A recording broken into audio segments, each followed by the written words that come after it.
आप चलिए हमारे साथ यहीं पे अहमदाबाद के किसी म्यूनिसिपैलिटी के स्कूल में चले जाते हैं, बात वहीं के वहीं ख़त्म हो जाएगी।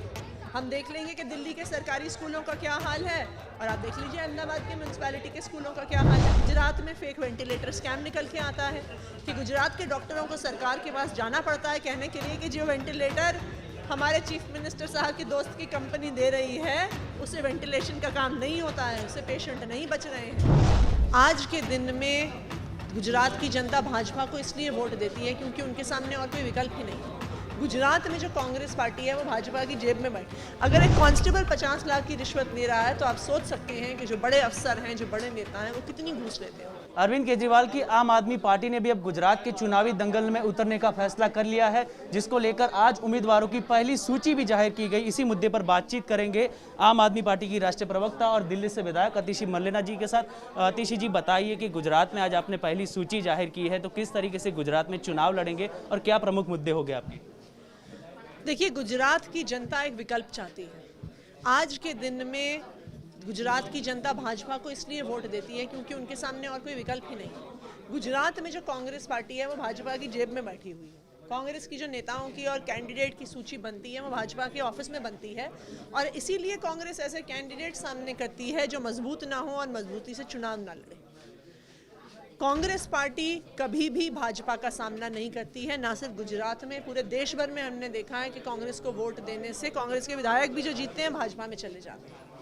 लेकिन आम आदमी पार्टी एक ऐसी पार्टी है जो भाजपा से डरती नहीं है, ना ही हमारे विधायक, हमारे नेता भाजपा के दबाव में आके पार्टी छोड़ते हैं और भाजपा में जाते हैं। इसी मजबूती से भाजपा को आम आदमी पार्टी गुजरात में चैलेंज करने वाली है। आज से आम आदमी पार्टी ने चुनावी दंगल की शुरुआत की है, ना सिर्फ लोकल बॉडी इलेक्शन जिसकी आज हमने पहली सूची की घोषणा की है, अब से आने वाले समय में गुजरात में हर चुनाव आम आदमी पार्टी लड़ने वाली है और पूरे दम से लड़ने वाली है। क्यों? क्योंकि गुजरात की जनता एक ईमानदार सरकार चाहती है। वो चाहती है कि ऐसी सरकार जो सरकारी स्कूलों को अच्छा करे, जो अस्पतालों को अच्छा करे, जहाँ पे युवाओं को नौकरी मिले, जहाँ पे भ्रष्टाचार ना हो। अभी 2 दिन पहले गुजरात में एक कांस्टेबल पे केस हुआ है जो 50 लाख की रिश्वत मांग रहा था। एक कांस्टेबल 50 लाख की रिश्वत मांग रहा है। अगर एक कांस्टेबल 50 लाख की रिश्वत ले रहा है तो आप सोच सकते हैं कि जो बड़े अफसर हैं, जो बड़े नेता हैं, वो कितनी घूस लेते हैं। मैडम, खास तौर पर 2017 के विधानसभा चुनाव में भी आपकी पार्टी कुछ सिलेक्टेड सीटों पर लड़ी थी, जमानत भी जब्त हो चुकी थी।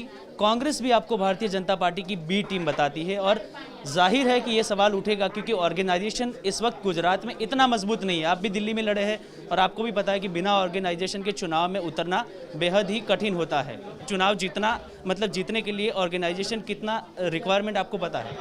इसीलिए आम आदमी पार्टी ने इस बार लोकल बॉडी के चुनाव से अपना चुनावी दंगल में शुरुआत की है। ना कि विधानसभा के चुनाव, ना कि लोकसभा के चुनाव, बल्कि एक लोकल बॉडी इलेक्शन जिसके माध्यम से हमारी लोकल लीडरशिप खुद उभर के सामने आएगी। हम ये नहीं कह रहे हैं कि हम जो सारी सीटें लड़ेंगे वो हम जीत जाएंगे, लेकिन आम आदमी पार्टी इस चुनाव में ना सिर्फ सीटें जीतेगी बल्कि घर घर तक आम आदमी पार्टी पहुंचेगी, हमारे कैंडिडेट पहुंचेंगे और हमारा संगठन खड़ा होगा। कोई भी पॉलिटिकल पार्टी एक दिन में खड़ी नहीं होती है। किसी भी पॉलिटिकल पार्टी को खड़े होने में कई साल लगते हैं।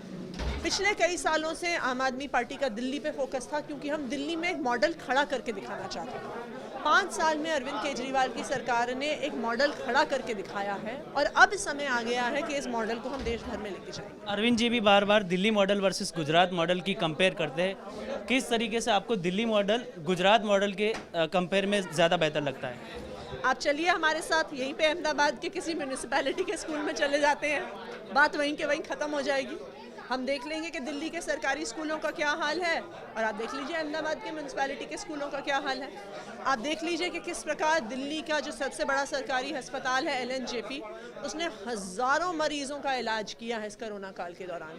और आप देख लीजिए गुजरात में फेक वेंटिलेटर स्कैम निकल के आता है कि गुजरात के डॉक्टरों को सरकार के पास जाना पड़ता है कहने के लिए कि जो वेंटिलेटर हमारे चीफ मिनिस्टर साहब की दोस्त की कंपनी दे रही है उससे वेंटिलेशन का काम नहीं होता है, उससे पेशेंट नहीं बच रहे हैं। तो ये गुजरात मॉडल और दिल्ली मॉडल का अंतर सीधा सीधा सामने आता है। निकाय चुनाव होने वाले हैं। आम आदमी पार्टी के मुखिया अरविंद केजरीवाल भी गुजरात के चुनावी मैदान में दिखेंगे। क्योंकि आम आदमी पार्टी अब पूरे दमखम से गुजरात में उतरने की शुरुआत कर रही है। अरविंद केजरीवाल जी खुद गुजरात आएंगे, आम आदमी पार्टी के सब नेता आने वाले महीनों में, आने वाले साल में गुजरात में आते रहेंगे। गुजरात के लिए अपना विजन गुजरात की जनता के सामने रखेंगे। गुजरात के लिए आप क्या करना चाहते हैं? आपके पास क्या प्लान है गुजरात के लिए खास तौर पर? क्योंकि गुजरात पहले से ही ज़्यादा, गुजरात में कोई राजनीतिक पार्टी की बात न करे तो भी गुजरात के अंदर पहले से ही काफ़ी प्रोग्रेस गुजरात में देखी है लोगों ने देश के। तो आपके लिए अब गुजरात के लिए क्या ऐसे खास प्लान है जो आप गुजरात में इम्प्लीमेंट करना चाहते हैं? देखिए, गुजरात आज जहाँ पे पहुँचा है वो पार्टी और नेताओं की वजह से नहीं पहुँचा। वो जो खुद गुजरातियों में एक एंटरप्रेन्योरशिप है उसकी वजह से पहुंचा है। गुजरातियों ने सिर्फ गुजरात का विकास नहीं किया, गुजरात ने देश भर का विकास किया है। दुनिया भर में भी आप जाएंगे, आप लंदन जाएंगे, अमेरिका जाएंगे, वहाँ पे आपको गुजराती व्यापारी दिखेंगे, क्योंकि वो गुजरातियों में जो एंटरप्रेन्योरशिप है वो उनकी क्वालिटी है। लेकिन गुजरात में सरकार ने क्या किया है? आज भी 4000 से ज़्यादा ऐसे सरकारी स्कूल हैं जो खुद टूटे फूटे हाल में हैं। आज भी सरकारी स्कूलों में बच्चों को पढ़ना लिखना नहीं आता। आज भी गुजरात के अस्पतालों के बारे में गुजरात हाई कोर्ट कहता है कि उनके हालात बहुत ख़राब हैं। एक गुजरात हाई कोर्ट ने अपने एक ऑर्डर में ये कहा था कि गुजरात के जो अस्पताल हैं वो जेलों से भी बदतर हैं। यह हाई कोर्ट का स्टेटमेंट है। युवाओं को पढ़ाई लिखाई के बाद नौकरियाँ नहीं मिल रही हैं। तो ये क्या गुजरात मॉडल है? आम आदमी पार्टी की सरकार एक भ्रष्टाचार मुक्त सरकार, जहां पे रोज आपको भी पता है कि किस तरह से नाइट कर्फ्यू में किस तरह से पुलिस पैसा खाती है। क्या कोरोना कोई ऐसा दाना है जैसे रात को निकलता है? क्यों जारी किया है नाइट कर्फ्यू यहाँ की सरकार ने? सिर्फ इसलिए जारी किया है कि जो सरकार के, जो भाजपा के काले कारनामे हैं वो पुलिस प्रोटेक्शन के साथ रात को चल सके। वरना जितना कोरोना दिन में होता है उतना ही कोरोना रात में होता है, तो फिर नाइट कर्फ्यू क्यों?